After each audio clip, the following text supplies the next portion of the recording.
There is gripping video that's come out just overnight of that dangerous showdown between police and Christopher Dorner. Listen to the bullets. An unbelievable number of the bullets exchanged between the suspect and police surrounding the cabin. Smoke bombs fired.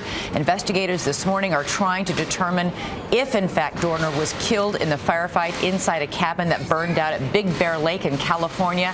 Of course, we do know for sure that a sheriff's deputy was killed and shot by Christopher Dorner. ABC's Cecilia Vega has been covering the story all night and joins us now this morning with the very latest. Good morning, Cecilia.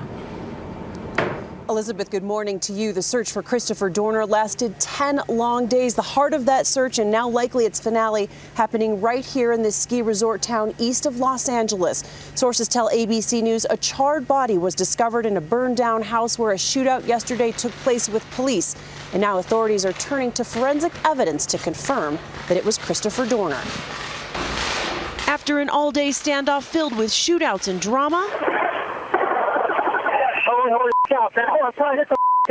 the week-long international manhunt for Christopher Dorner ended overnight in a blazing inferno and a hail of gunfire.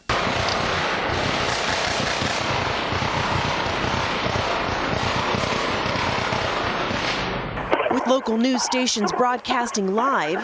What you are hearing is the scene unfolding live.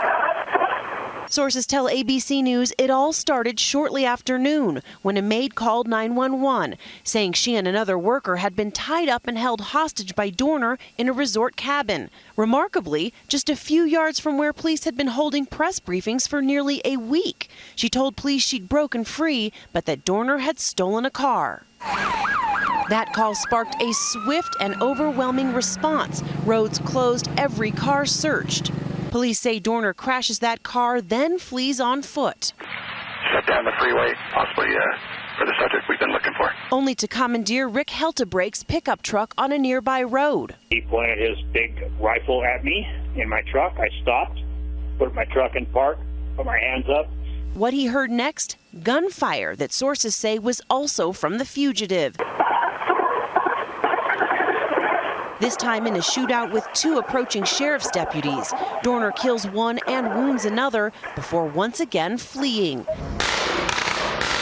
Then, less than an hour later, residents report the sound of gunfire at a nearby cabin. As local news choppers hover overhead, SWAT teams surround Dorner and begin firing. The melee broadcast live on KCBS. The shots you're hearing are all from guns and weapons that are being fired by law enforcement officers. By 2 p.m., smoke is pouring out of the building, then flames. Shortly before 5, reports of a SWAT team approaching the fire in an armored vehicle and injecting gas into the cabin before reportedly peeling back the walls of that cabin like an onion.